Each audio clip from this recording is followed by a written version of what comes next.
First and foremost, I think school can be improved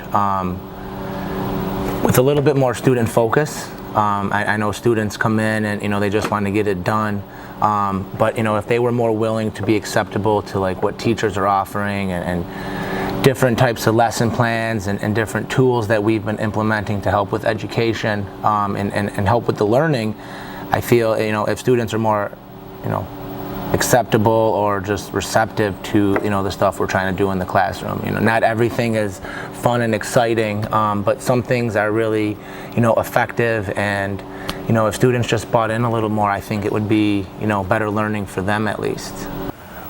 Academically, high school can be improved by making students have incentives on actually learning the subjects and not just passing. Make high school more interconnected with going for a quote major in college or something that will be relevant for the rest of their life, instead of just making random topics them forced to take. Some people are never going to need history again in their life. Why are they taking history classes?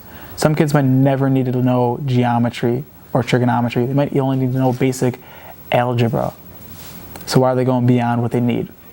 From the opposite side, I think learning would be better with a change in curriculum.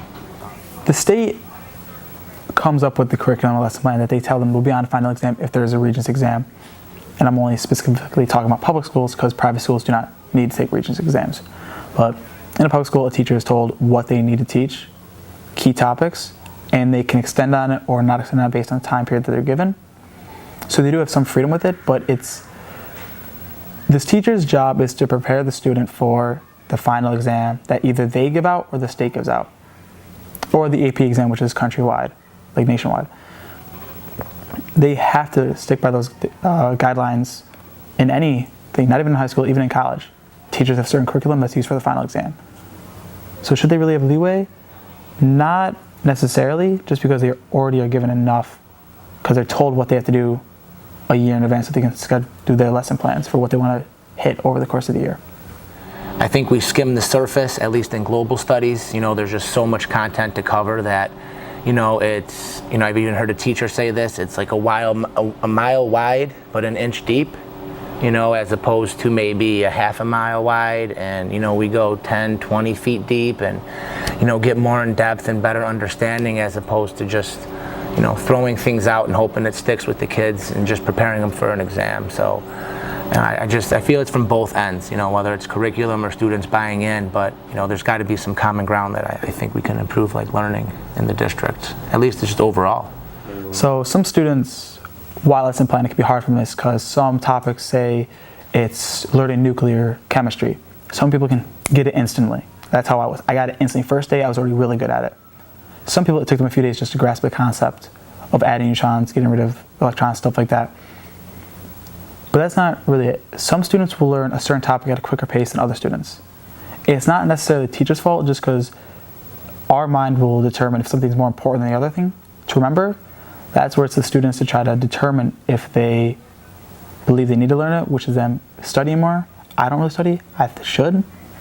But students need to study more of a certain topic or review a topic more and get more one-on-one with the teacher by staying after school, which a lot of students actually don't do or take advantage of.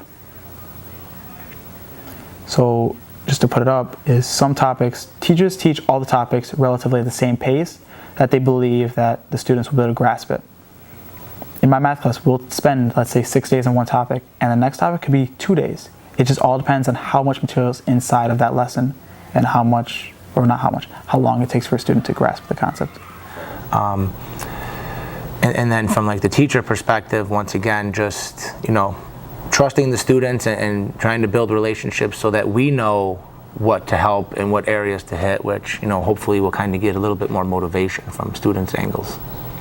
I mean, teachers can get one-on-one time with students, but it's hard to do that during the class. That's where it comes into you using your study hall, using your lunch, using your after-school time to actually get that one-on-one with the teacher.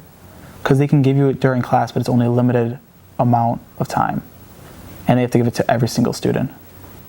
As some teachers and students actually start developing sort of bonds by their senior year, and almost like the student-teacher is now more a mutual relationship instead of like one's more superior than the other. So that really isn't that big of a deal. because there already is a lot of social aspects of high school that students connect with and teachers.